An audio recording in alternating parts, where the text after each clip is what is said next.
otro fuerte aplauso al Señor.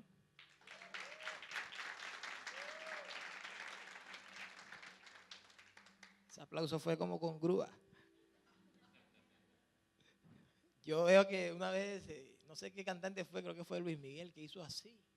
Y duraron como 15 minutos aplaudiendo. Y yo veo que hubo alguien que hizo el gesto más grande de todo el mundo y que ha salvado vidas en una cruz que hizo así. La gente poco le aplaude. ¿Cierto?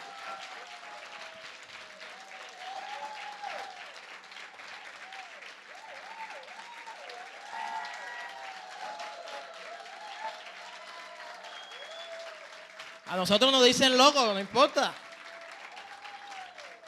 Como decían los cubanos y nos llaman loco, loco, loco. ¿Cierto? ¿No te acuerdas? Y para mí es siempre que me toca compartir la palabra es un privilegio. Esto es lo que a mí me apasiona. Amén. Es lo que, como diría usted, cuando usted se inclina por una carrera, cuando usted está ejercitando su carrera, eso lo apasiona, ¿cierto? Y no solo lo debe apasionar, sino que le debe gustar, lo debe hacer con amor, lo debe hacer con ganas, ¿cierto? Porque él es lo que está dentro de usted, es lo que Dios ha puesto dentro de usted y que debe sacarlo. Pero eso hay que sacarlo de la mejor manera. Voy a comenzar a predicar, así que si van a tomar fotos, alguna cosa rapidito, porque yo no estoy yo soy estático aquí en este lugar. Sí, porque yo no me muevo mucho en el púlpito.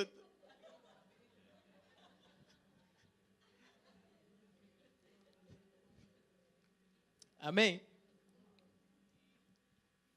Y el tema que tratamos hace unos domingos, lo titulamos Las llenuras de Dios. Hoy no se van a moverse las diapositivas, hoy no vamos a tener diapositivas, solo eso. Amén. Busque en Efesios, capítulo 1, versículo 23.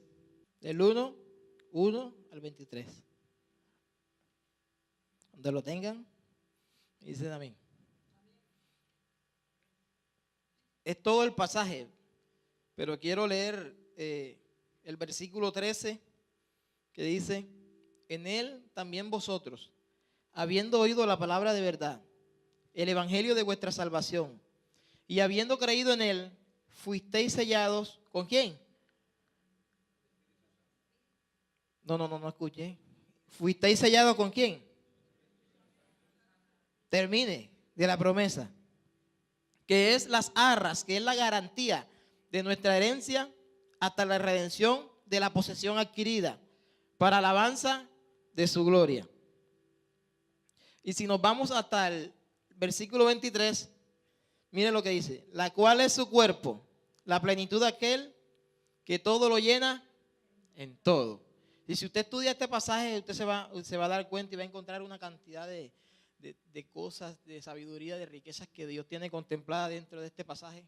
Pero no quise leerlo todo por asunto de tiempo, porque quiero avanzar un poquito, que este es una temática bastante larga y la vez pasada no lo terminamos.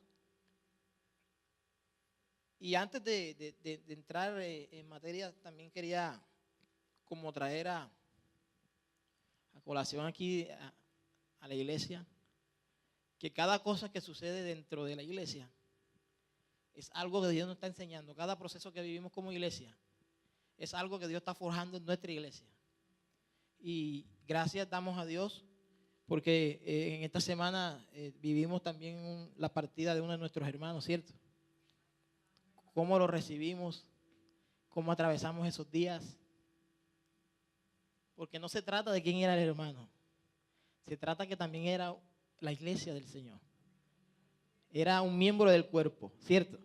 Y cuando usted se pisa el dedo, le duele todo el cuerpo. Pero ahora hay que ir más allá. El amor de Dios trasciende las tumbas. Y sentía tantas emociones encontradas en ese momento cuando vi el chat, porque precisamente con esta palabra, al final en la administración nosotros oramos por Marcelino. Y orábamos era eso, abrazándolo, porque ya el Señor había tomado una decisión.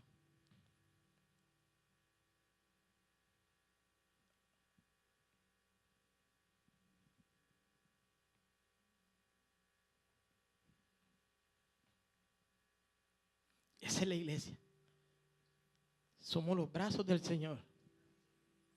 Nosotros ahora tenemos una responsabilidad. Fortalecer a este hombre. Porque si algo sé que se llevó esta mujer en su corazón, fue un deseo de ver a su hijo hecho todo un hombre de Dios. Y como iglesia tenemos esa responsabilidad. Somos los brazos del Señor para agarrar a este niño. Él nació en este lugar. ¿Cierto? Lo tenemos que llenar de Dios. No le vamos a permitir al enemigo que se lo lleve, ¿cierto? ¿Cuántos se comprometen con eso? Amén. Él es un joven de Dios y tenemos que ayudarlo porque no es fácil en su adolescencia recibir un dolor tan grande como este. Solo el que lo está viviendo es quien sabe que está atravesando. Y le pido que lo tengan en sus oraciones porque Dios va a hacer grandes cosas con él. Él no es de estar pasando acá adelante, pero ese día pasó. Nótelo.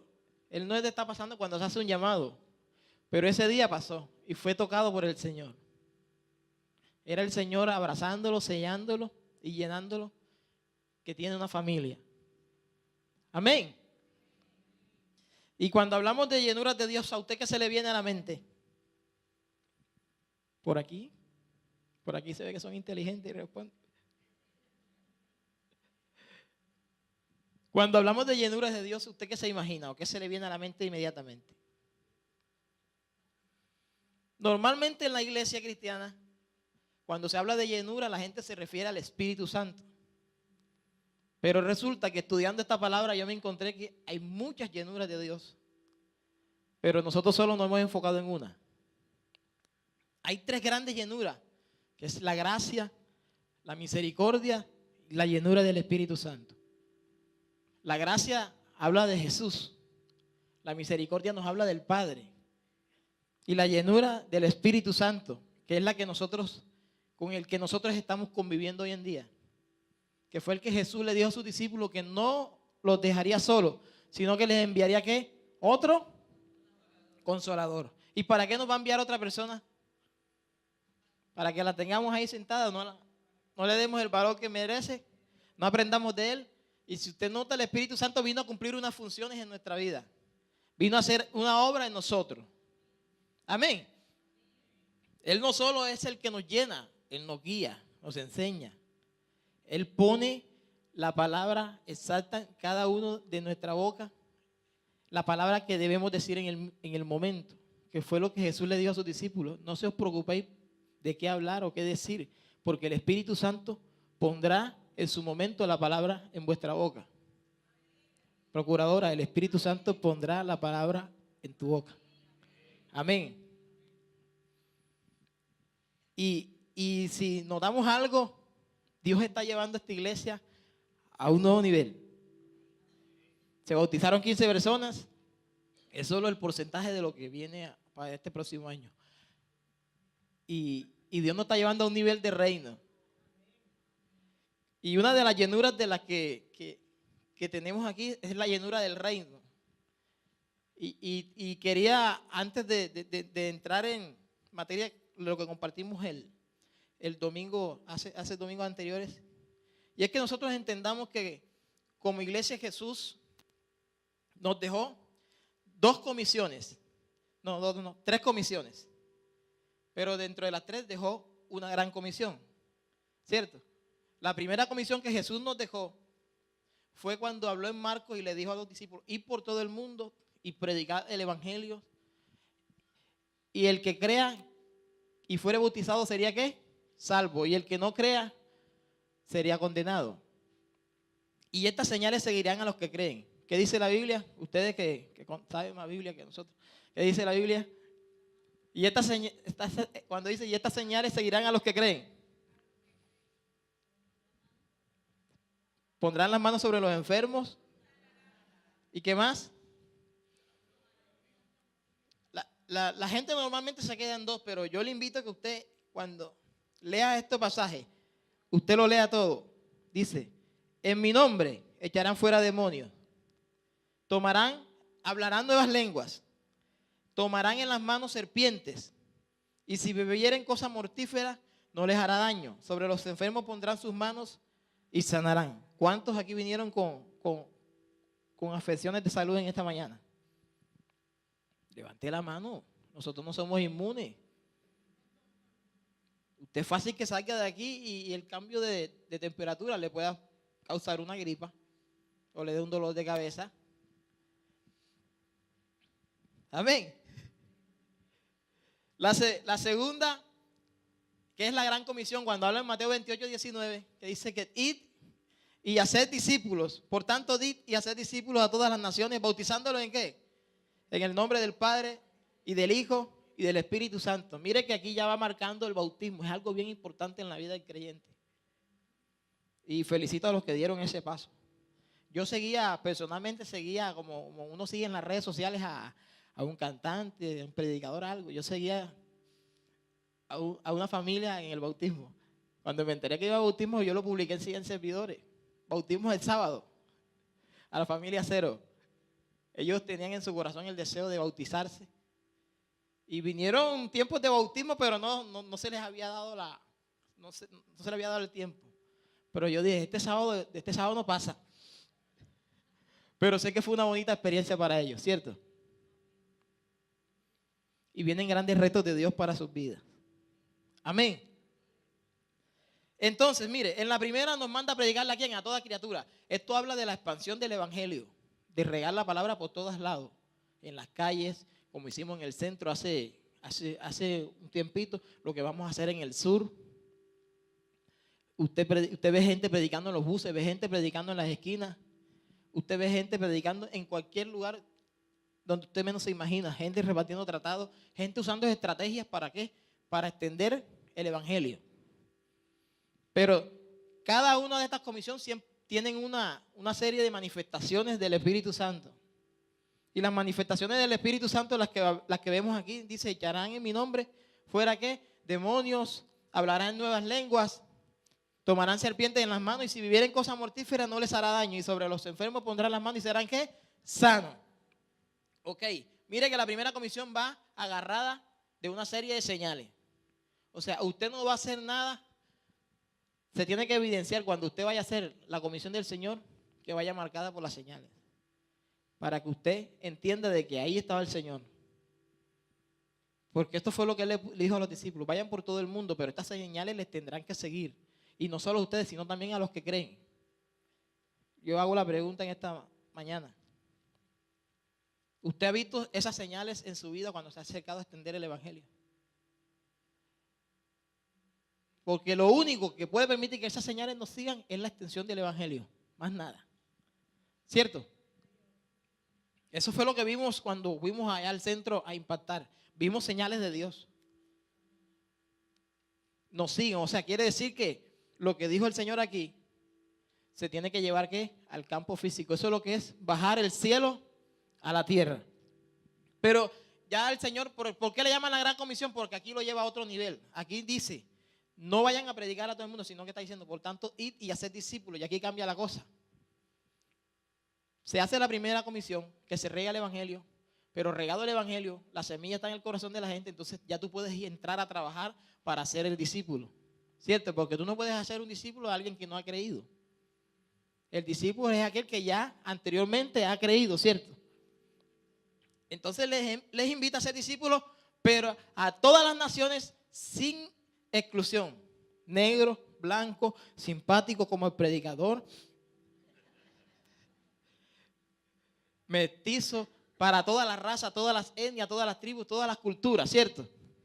Lo llevó a un nivel más alto. Pero, ¿por qué lo manda esta gran comisión? Porque ahí en ese momento ya Jesús había recibido toda la potestad y le dice a sus discípulos, todas potestad me es dadas en los cielos y en la tierra. Por tanto, vayan y hagan discípulos a todas las naciones. Y usted ahorita le voy a definir lo que significa la palabra comisión para que usted entienda cómo van relacionadas cada una. Y la tercera comisión que Jesús le da a los discípulos es la que le da en Hechos 1:8.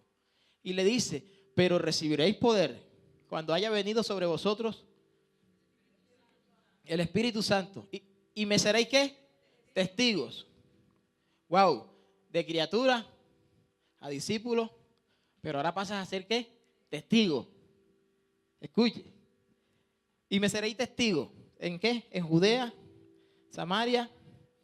No, comienza a creer que es en Jerusalén. Jerusalén, Judea, Samaria y los confines. Eso se parece a la visión de nosotros, ¿cierto? ¿Cuántos se saben la visión de la iglesia? Parece que Hechos 1:8 se parece, es igualita. Que somos portadores y movilizadores de la presencia y la gloria de Dios, ¿cierto? En Cartagena, Colombia, Latinoamérica y los confines de la tierra. Nótese que aquí le dice, pero recibiréis poder, la tercera comisión. Para usted ir y extender el evangelio e ir a ser discípulo, usted tiene que ser empoderado, investido por la presencia del Espíritu Santo. De lo contrario, usted lo que va a hacer allá es bulla. ¿Cierto? Porque es el Espíritu Santo el que convence de pecado, de juicio y de justicia. Él es el que pone el setín en el corazón. Él es el que prepara a la persona para cuando usted llegue, chao, siembre la semilla y comience ya a hacer su proceso de crecimiento. Amén. Y esto se hace efectivo en Hechos capítulo 2, cuando ellos estaban reunidos, unánimes, orando. Hablaban un solo lenguaje, hablaban una sola lengua. Y dice la Biblia que de repente entró en la casa. Ellos estaban así como estábamos nosotros aquí. Y póngase que, así cuando sopló el Harvey, un viento recio así, que entre en este lugar. De pronto nos entra un viento recio ahora aquí y que sea el Espíritu y no nos percatemos que sea Él. Salimos corriendo por esa puerta, el primero que la abra, ¿cierto? Pero ellos estaban convencidos de lo que entró en esa casa fue el Espíritu Santo, de lo que Jesús le había prometido. Y dice que fueron llenas toda la casa y le fueron repartidas lenguas como de fuego. O sea, fueron facultados para ir y cumplir estas grandes comisiones que el Señor les encomendó. La primera, de regar el evangelio por todo el mundo. Tan es así que ellos se quedaron conformados, pero tuvo que el Señor permitir la persecución para que el evangelio se expandiera y pudieran cumplir con esta primera comisión. Luego cumplir con la segunda, que nosotros somos parte de esa segunda comisión. ¿Cuántos discípulos del Señor hay aquí? Nosotros hacemos parte de esa segunda gran comisión, porque somos sus discípulos, ¿cierto? Pero, aparte de ser discípulo, ya usted tiene que entender que usted tiene que ir por otro, que fue lo que le dijo en Hechos capítulo 1, cuando le dijo que recibiréis poder cuando haya venido sobre vosotros el Espíritu Santo. ¿Y cuántos tienen el Espíritu Santo en este lugar? ¿Cuántos han sido bautizados por el Espíritu Santo en este lugar? Así que no tiene excusa, así que puedes ir a Cartagena, puedes ir a Olaya, puedes ir a Boca Grande, Castillo, Manga, a cualquier barrio de la ciudad, a cualquier ciudad de Colombia, o a cualquier país de Latinoamérica, o a cualquier país del mundo donde Dios te quiera llevar, porque estás facultado. No son tus estudios, no son la preparación que tienes, es la facultad de Dios en tu vida. Tus estudios son importantes, la preparación que tienes es importante, porque para entrar en muchos lugares, tú no entras como cristiano, tú entras como profesional. ¿Cierto? Pero entiéndase que tus estudios y tu preparación no son lo primero es la facultad del Espíritu sobre tu vida. Estoy hablando de la llenura del Espíritu Santo, para que no se salga de ahí. Y algo bien importante que sucede y que de lo que debemos estar apercibidos nosotros y que la iglesia en parte ha ignorado. Y es cuando en Mateo capítulo 24 se le acercan los discípulos a Jesús y le dicen, cuéntanos, ¿qué señales tendremos de tu venida y del fin del siglo? Y Jesús comienza a revelarle, dice, vendrán, se levantará nación contra nación, habrá rumores de guerra, pestilencia, habrá problemas. Lo que estamos viviendo en Venezuela, eso es solo principio de dolores, pero no es el fin. Eso estaba anunciado. Oiréis de guerra y rumores de guerra. Usted nótese, este hombre que tiene el copete levantado, ¿cómo que se llama? El Kim Jong-un, ¿cómo es? De Corea del Norte. Corea del Sur, ¿cuál es? Del Norte. Este tipo que está obsesionado con los misiles inteligentes y todas esas cosas. Eso es puros rumores de guerra. Porque frente a lo que él tiene, hay gente con más poder que él. ¿Cierto? Pero todo esto lo estaba diciendo el Señor como principio de dolores. Pero lo que va a desatar todas estas cosas más adelante y dice la Biblia que por haberse multiplicado la maldad, el amor de muchos se enfriará. Y lamentablemente eso ha permeado hasta la iglesia. Las consecuencias del amor frío. Usted hoy en día ve en las iglesias que se levanta hermano contra hermano, líder contra pastor, pastor contra líder. Pero eso es por causa del amor frío. Ahora identifique por qué se enfrió el amor. ¿Qué dice Apocalipsis capítulo 2 cuando le habló a la iglesia de Éfeso? Sé que tú trabajas duro, varón. Sé que tú la sudas, le metes la ficha. Sé que tú trabajas fuerte. Y yo sé que lo haces por amor de mi nombre. Pero tengo contra ti que has dejado tu primer amor. Se congeló el amor. Y le hace la invitación. Mira pues de dónde has caído. Arrepiéntete y haz las primeras obras. Amén. Entonces, mire, la gracia, la llenura de la gracia, habla de que nuestro Dios es un Dios de llenura. Y si nosotros analizamos toda la Biblia, las palabras, sus promesas, nos damos cuenta que Él siempre habla de llenuras. Él siempre habla de llenuras. Y cuando hablamos de llenura nos referimos a un estado completo. O sea, si usted ve este vaso, a este vaso todavía le falta, ¿cierto? Le falta un poquito. Ese vaso tiene que estar rebosando. Pero si yo me tomo ese vaso, él queda más vacío.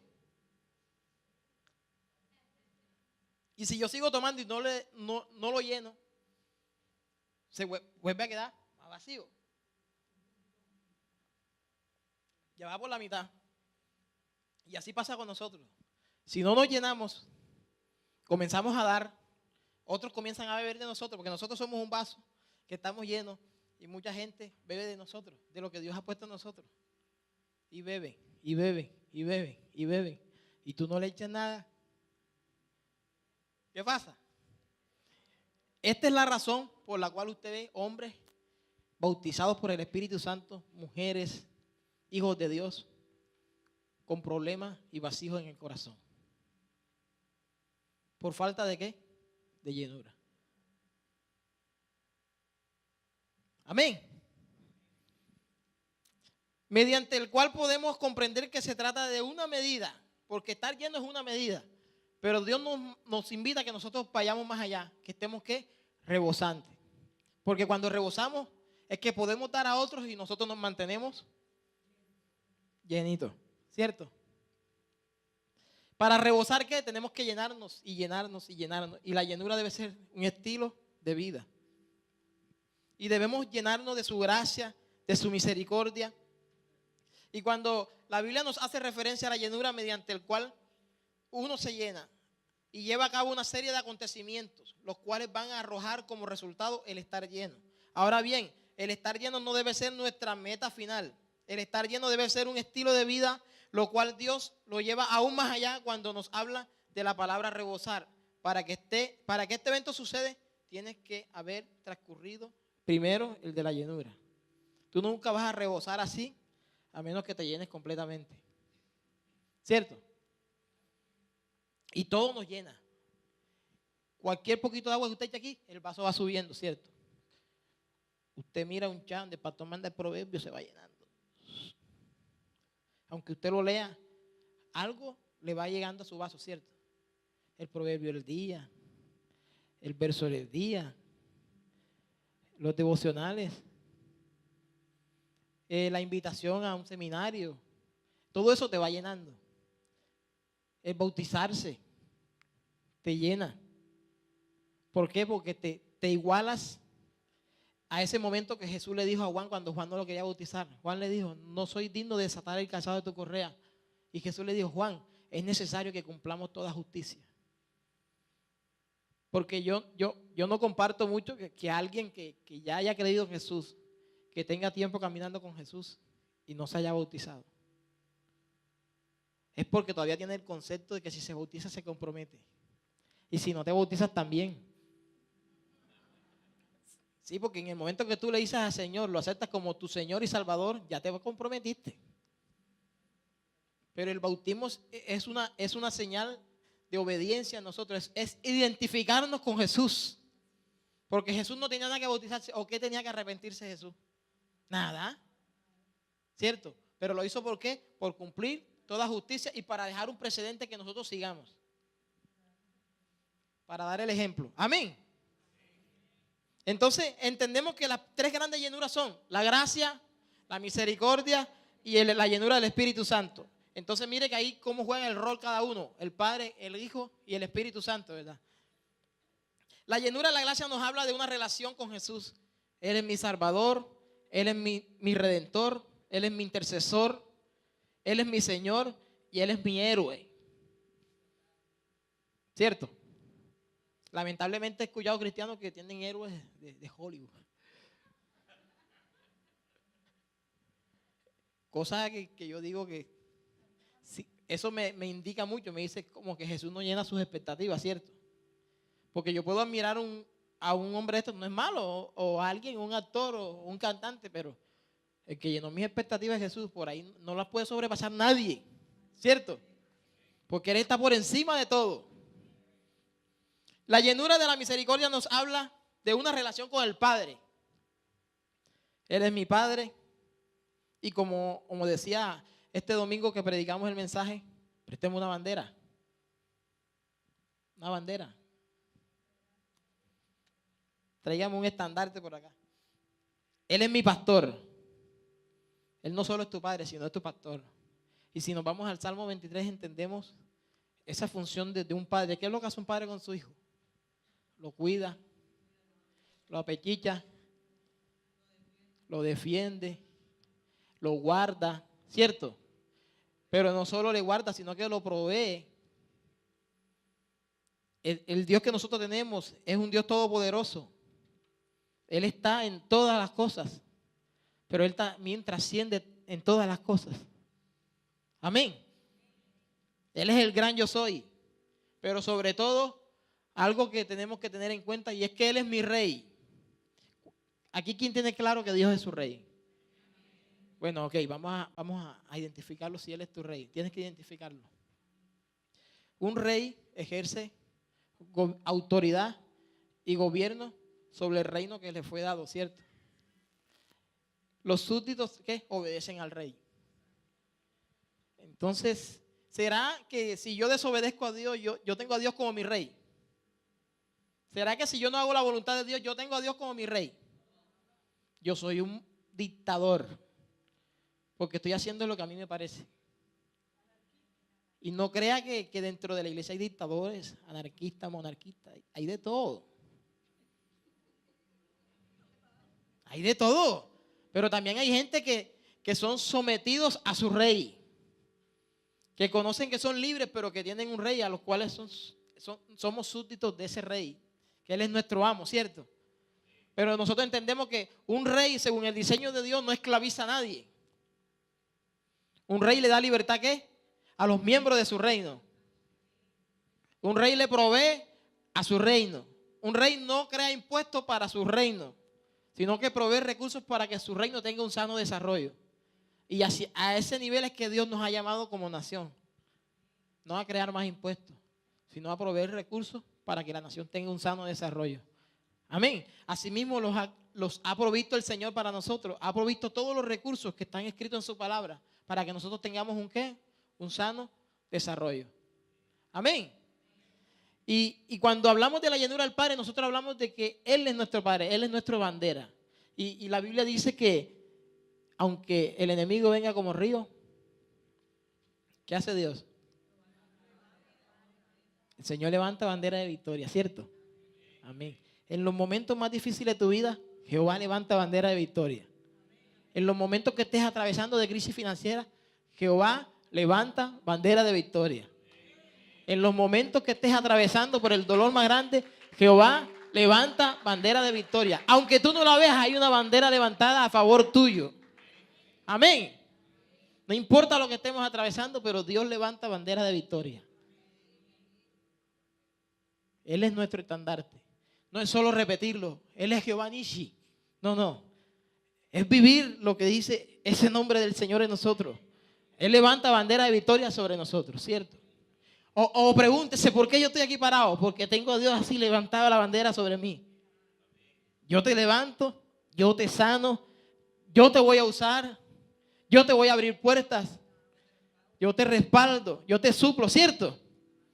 Así que no fue una equivocación nosotros recibir a Jesús. No fue una equivocación nosotros tenerlo como nuestro rey. No fue una equivocación nosotros de someternos a todo lo que Dios nos está dirigiendo. Y Jehová levantará banderas de victoria sobre nuestra iglesia. Y sépase que Dios está enviando solo señales para esta iglesia. Dios nos está llevando a un nivel de gobierno. Prepárense los próximos concejales, procuradores, alcaldes, los próximos presidentes de las juntas de acción comunal, porque no mire por debajo eso. Tenemos que empezar por allá abajo, comenzar a permear desde allá abajo. ¿Para qué? Para luego que se leude todo el gobierno. Y eso fue lo que aprendimos con el pastor Luis Fer cuando hablábamos de discipular la nación, de que había un legado evangelístico y un legado cultural. Y si usted lee en la Gran Comisión y las comisiones que le he compartido, nótese que ahí está revelada la voluntad evangelística de Jesús. ¿Usted conocía eso? Que Jesús tiene una voluntad evangelística. Pero Jesús no te manda para que el enemigo haga estragos contigo. Jesús te manda empoderado, lleno del Espíritu Santo. Que cuando tú vayas al parque y venga alguien hacia ti, así como Pedro cuando Ananías y Zafira se le acercaron, y Pedro le pudo decir, ¿por qué has engañado al Espíritu Santo? Y Ananías y Zafira quedó fulminado. Recuerde que esos tiempos no han pasado. Por la misericordia de Dios no nos ha pasado nada de eso. Pero ¿cuánto creemos que podemos engañar a Dios?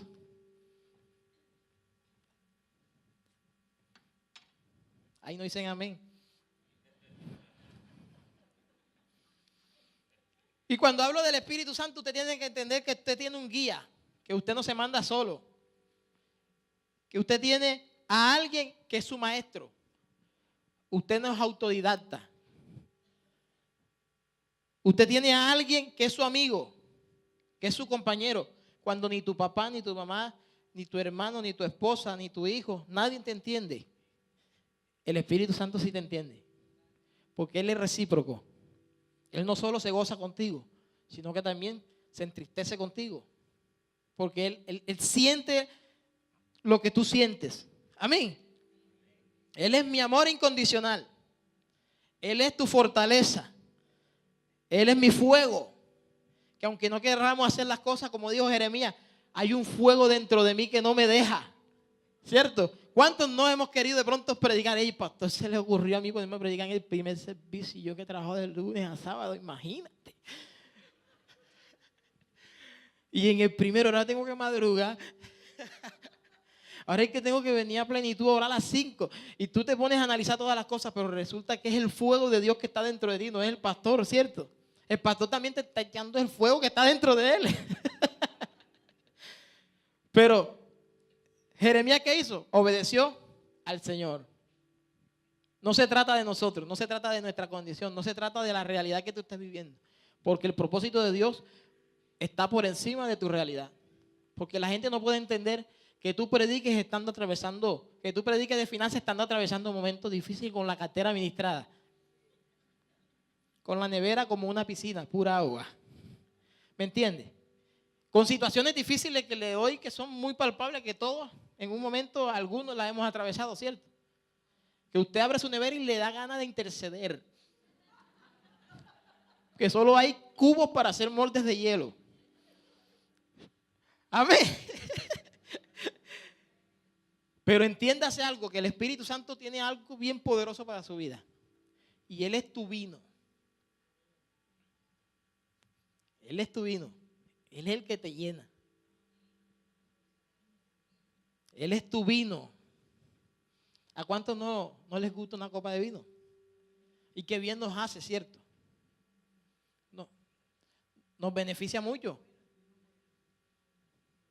Es espectacular. Pero hay algo bien importante también que lo necesitas. Y Él es nuestro aceite. Él es el que nos unge para cumplir con la labor que Jesús nos ha encomendado. ¿Cuántos han sido ungidos por el Espíritu? Y sea honesto, sea íntegro. Si no ha sido bautizado por el Espíritu, levante su mano, porque esa es la primera actitud que usted debe tener para ser lleno. Desearlo.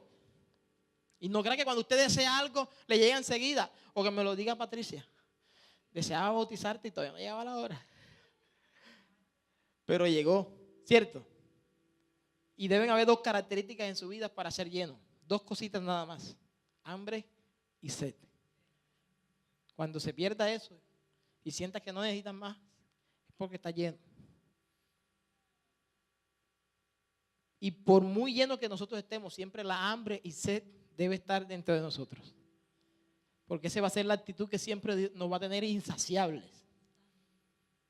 Insaciables por la presencia de Dios, ¿cierto? Que estés en tu trabajo y aparte tu hora de almorzar no para chatear, sino para intimar con el Rey. Yo con mis compañeros de trabajo compartía en la hora del almuerzo, pero llegó un momento donde esas conversaciones ya no, como que no fluían. Yo dije, a partir de ahora, armo mi restaurante La Estiva en la bodega. Porque hay unas estivas, unas pilas estivas donde mandamos la mercancía 10. Las invito al restaurante La Estiva.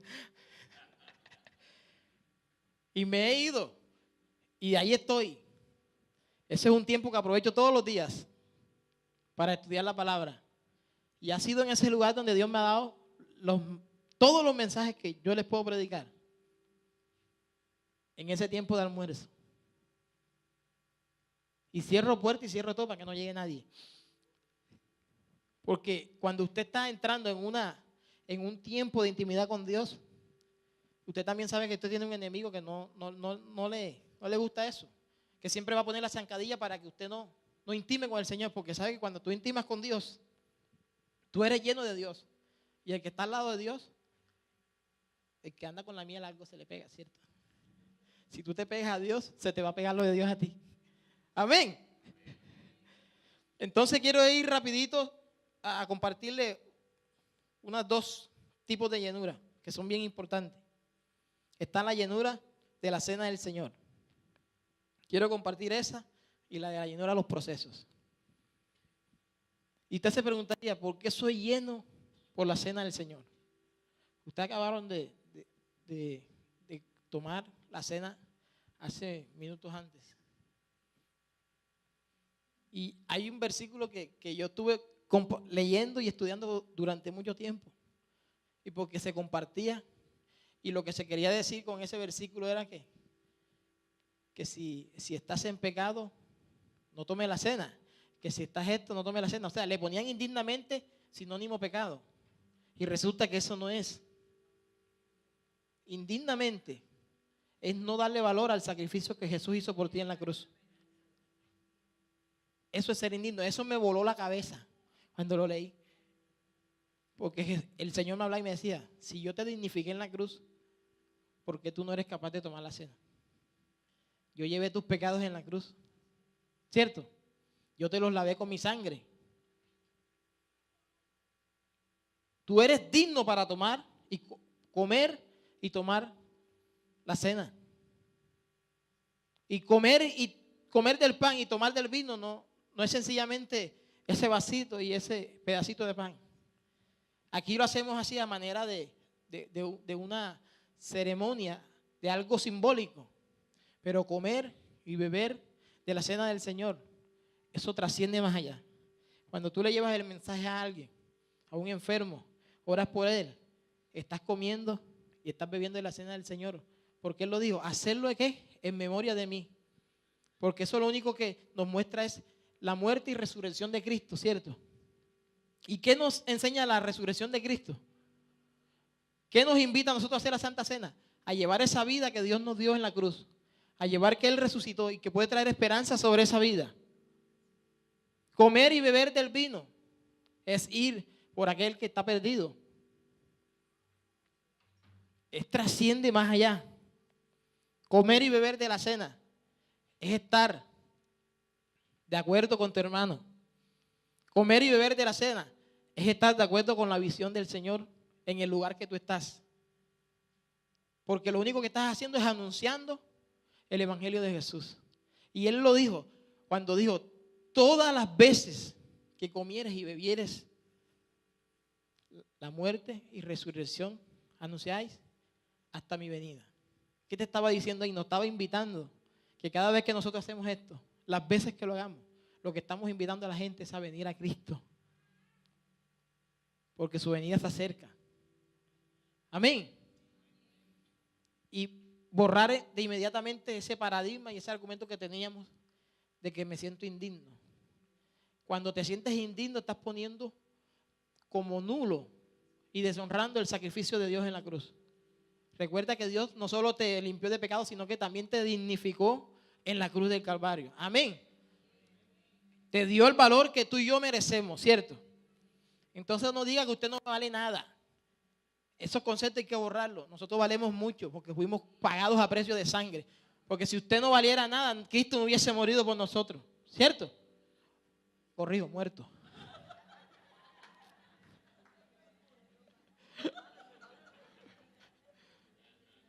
Tú sabes, multilingüe. Es que cuando se mete uno en este campo, uno no quiere salir. Pero allá tengo mi libro ortográfico, Alfredo González. Cristo no hubiese muerto por nosotros, ¿cierto? Eso hace parte del show, para decir tan pila. Pero hay algo bien importante y es la llenura de los procesos. Esta llenura no la pases por alto, porque si la pasas por alto nunca saldrás de ella. Hasta que tú no aprendas lo que Dios te quiere enseñar en eso. ¿Cuántos aquí han atravesado desiertos, procesos? No solo económico, en todas las áreas. ¿Cuántos han hecho cosas que ni siquiera se les ocurrió por su mente hacer en momentos de recesión financiera? Vamos a ponerlo así.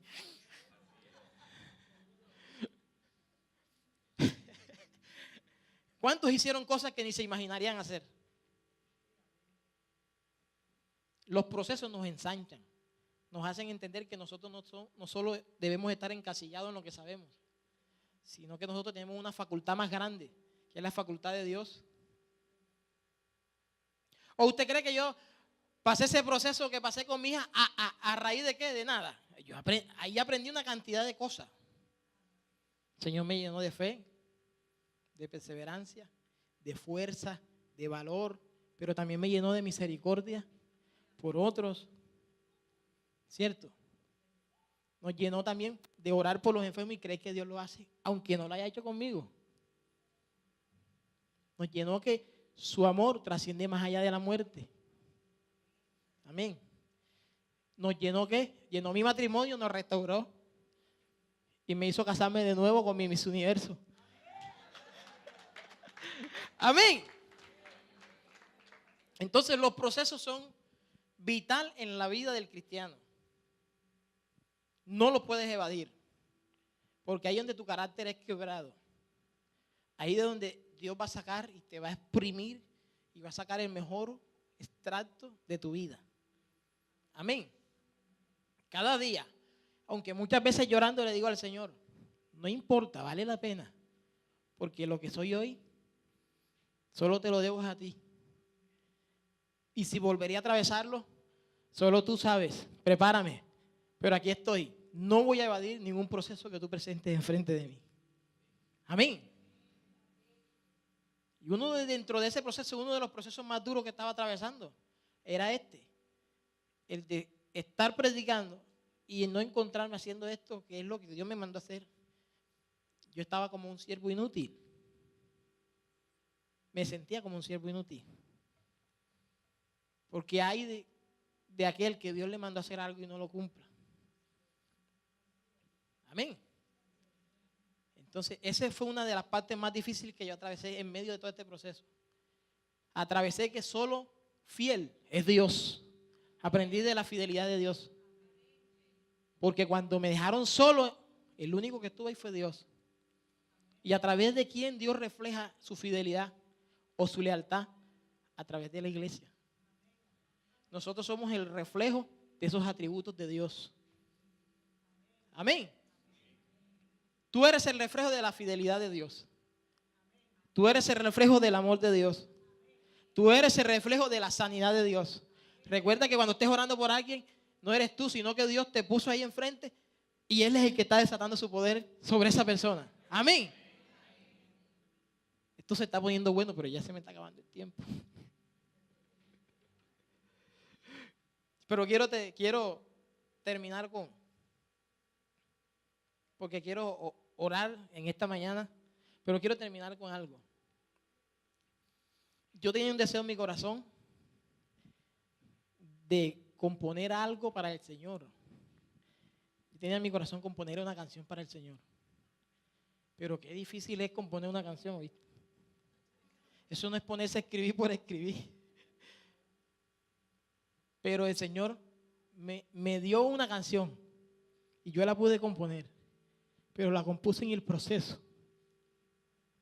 Yo nunca se las he dicho, pero hoy se las quiero decir. Y yo la titulé El Padre que me ama. Es muy fuerte, yo la canto a veces solo allá y no la termino. Pero se las quiero comentar, no las quiero cantar. Y ella dice así, yo quiero que cierres tus ojos por un momento. Ella dice, el Padre que me ama, me amó, que envió a su Hijo, a Jesucristo, a morir por mí. Todas mis culpas Él llevó, todo pecado perdonó por la sangre que derramó allá en la cruz. Sangre preciosa que compró toda mi alma y corazón. Agradecido estoy, Señor, agradecido estoy por ti, mi Señor. Abba Padre, procesas tu Hijo en tu fidelidad de amor. Y esta última parte dice, Abba Padre, procesas tu Hijo en tu fidelidad de amor. Abba Padre, te amo, Señor, eres tú mi amor, papito lindo.